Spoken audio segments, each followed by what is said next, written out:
Hi viewers, welcome to our channel. ప్రస్తుతం మనతో పాటు దామ బాలాజీ గారు సీనియర్ జర్నలిస్ట్ ఉన్నారు. వారితో ఒకసారి మాట్లాడదాం. సార్ నమస్కారం సార్.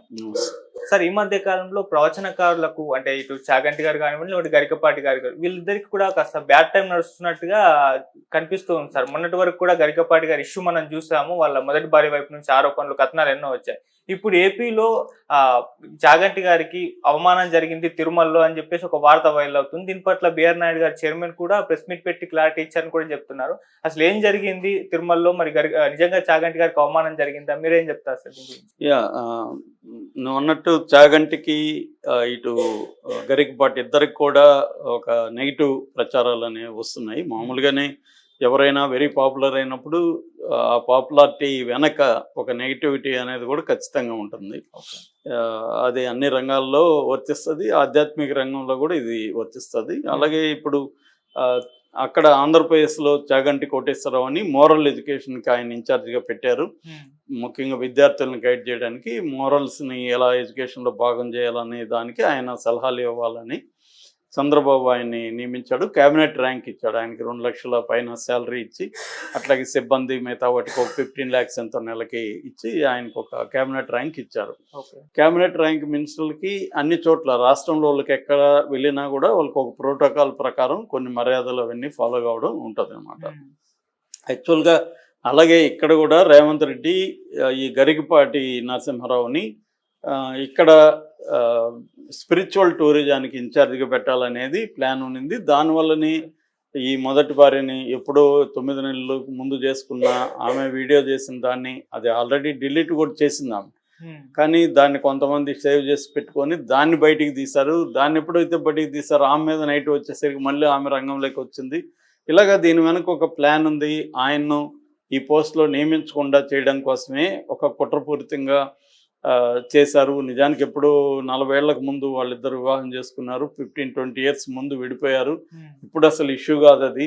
కానీ దాన్ని తీసుకురావడం వెనుక ఈ బీఆర్ఎస్ వాళ్ళు ప్లాన్ చేశారు అన్నది ఒక వార్త. ఏదేమైనా ఇప్పుడు మళ్ళీ అటుపక్క ఈయన్ని కాపాడింది ఒక రకంగా తిరుపతి తొక్కిసలాట వల్ల గరికపాటి సేవ్ అయ్యాడు.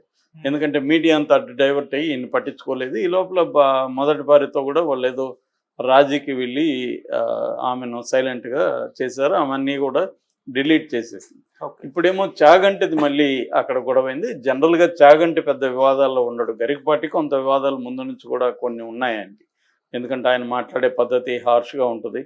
చాగంటిది అట్లా కాదు. Chaganti more spiritual. ఆయన గరికపాటి ఏమో మోర్ కాంటెంపరీగా ఉంటాడు, వ్యవహారిక విషయాలు మాట్లాడతాడు. ఈయన కొంత మూఢనమ్మకాలు కూడా తక్కువ గరికపాటికి. ఆయనకు మూఢనమ్మకాలు ఎక్కువ ఉంటాయి. హిందూ శాస్త్రాల ప్రకారం, ఎప్పుడో పురాతన కాలంలో ఉన్న శాస్త్రాల ప్రకారం ఇవాళ కూడా స్త్రీలు మగవాళ్ళకి లొంగి ఉండాలి, ఇట్లాంటి అనేక ఛాందస భావాలు మనకి చాగంటిలో కనిపిస్తాయి. సో ఈ కాంటెక్స్ట్లో ఇప్పుడు తిరుమలలో ఒక కాంట్రవర్సీ స్టార్ట్ అయింది. అదేంటంటే చాగంటి కోటేశ్వరరావు తిరుమలకి వెళ్ళినప్పుడు అతనికి అవమానం జరిగింది అనే వార్త ఒకటి వైరల్ అయింది. ఈ గత కొంతకాలంగా మనం బిఆర్ నాయుడిని అక్కడ చైర్మన్గా పెట్టినప్పటి నుంచి కూడా తిరుమల రకరకాల వివాదాలు తిరుమలలో ఉన్నాయి. మనం కూడా చెప్పుకున్నాం. ఆ స్టాంపీడే కాకుండా లడ్డు కౌంటర్లో మంటలు రావడం కావచ్చు, తర్వాత పరకామణిలో దొంగతనాలు, గొడ్డు దొంగతనం ఒకటి, తర్వాత దర్శన టికెట్లను 300 రూపాయల టికెట్లను అమ్ముకునే స్కామ్ ఒకటి, ఇలా రకరకాలుగా. లేటెస్ట్గా ఒక పిల్లవాడు పైనుంచి 2వ అంతస్తు నుంచి పడిపోయి చనిపోవడం, ఇలాగా ఏదో ఒక వివాదం అయితే అక్కడ బిఆర్ నాయుడిని చుట్టుకుంటుంది. చివరికి బిఆర్ నాయుడు దగ్గర సారీ చెప్పించే వరకు కూడా పవన్ కళ్యాణ్ నిద్రపోలేదు. తొక్కిసలాటికి సంబంధించి కూడా బిఆర్ నాయుడిని బాధ్యుడిని చేస్తూ పవన్ కళ్యాణ్ ఇండైరెక్ట్గా మాట్లాడడం, దాంతో ఆయన సారీ చెప్పాల్సి రావడం, ఇవన్నీ జరిగాయి.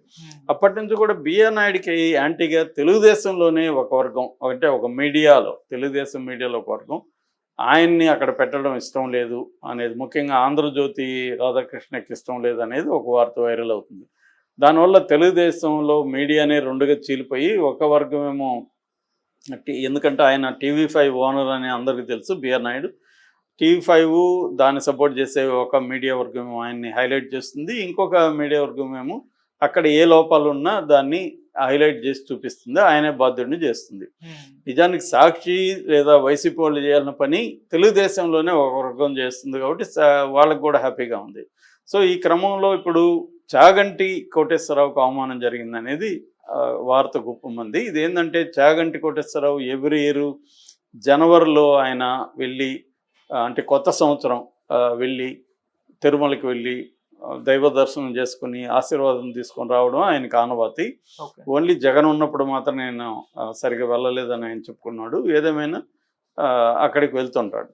ఈ క్రమంలో ఆయన ఇప్పుడు మంత్రి కేడర్ కాబట్టి ఆయన టీటీడీ వాళ్ళకి వాళ్ళ పిఏలు వాళ్ళు ఉంటారు కాబట్టి వాళ్ళు ఇన్ఫార్మ్ చేశారు. వాళ్ళు కూడా ఏంటంటే ఈయనదొచ్చి జనవరి 14th దర్శనం, జనవరి 15th 16th అక్కడ తిరుపతిలో మహతి ఆడిటోరియం ఉంటుంది. మహతి ఆడిటోరియంలో ప్రవచన కార్యక్రమం. ఈ రెండు కూడా ఆయన అనుకుంటున్నారు, మీరు అరేంజ్ అయింది అని టీటీడీకి ఈయన పేషి నుంచి వెళ్ళింది.